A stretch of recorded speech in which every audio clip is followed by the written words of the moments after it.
Falando agora sobre os tipos de custeio padrão. Esses tipos de custeio padrão servem principalmente para essas projeções que nós mencionamos nessas aulas anteriores. Basicamente, nós temos 4 tipos, né?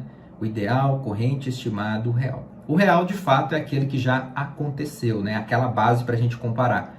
O realizado e o estimado, né? O orçado, né? Quando o pessoal está falando principalmente de finanças. Então, real é de fato, né, o que já aconteceu, que vai servir de instrumento para comparação com aquele planejado ou estimado. Então, os outros 3 referem-se a formas de estimar. O ideal, conforme o próprio nome diz, né, é um cenário ideal. Vamos aqui ilustrar um exemplo, né? Eu trabalhei numa empresa de prestação de serviço, em que, por exemplo, nós ficamos né, cerca de 8 horas por dia no trabalho ali prestando serviço. Então, o que seria o mundo ideal? Desse tempo que eu fico lá na empresa, né, e o conjunto de pessoas que prestavam esse serviço, o mundo ideal seria que nessas 8 horas que eu estava à disposição dessa empresa, por exemplo, para ficar mais fácil aqui as contas, né, que às vezes é 8 horas e alguns minutos, então essas 8 horas eu estaria 100% prestando serviço para clientes, horas produtivas. Esse seria o mundo ideal. No entanto, a gente sabe que na prática isso não acontece, porque nem sempre vai ter demanda, ou mesmo o cliente pode cancelar, reagendar, pode acontecer inúmeros imprevistos, inclusive com o próprio prestador de serviço, né? Ele pode ficar doente, pode atrasar também. Então, o mundo ideal seria ele chegar de maneira, né, naquele horário pontual e ir embora no último minuto, que falta realmente na empresa, e o cliente não desmarcar e eu atender aquelas 8 horas do tempo que eu estou na empresa.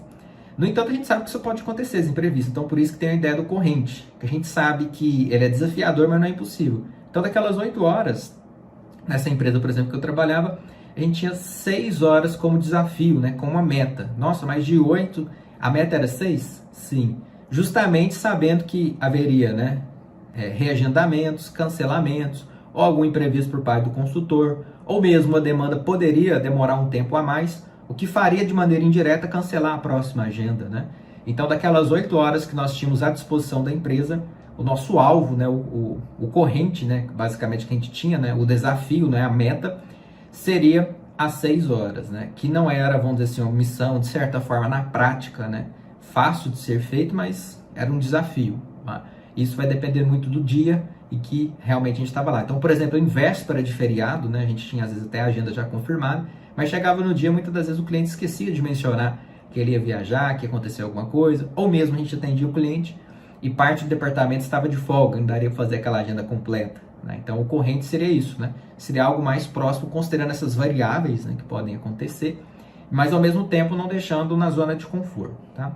E o estimado, né, é aquele que a gente procura identificar, né, essas variáveis também para alcançar esses pontos, né, futuros. Né? Então, vamos supor que nós estamos trabalhando aí nessas 6 horas como meta.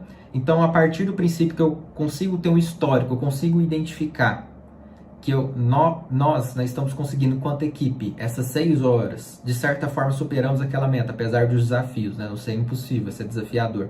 Então, com base nisso, eu vou avaliar esse corrente, né?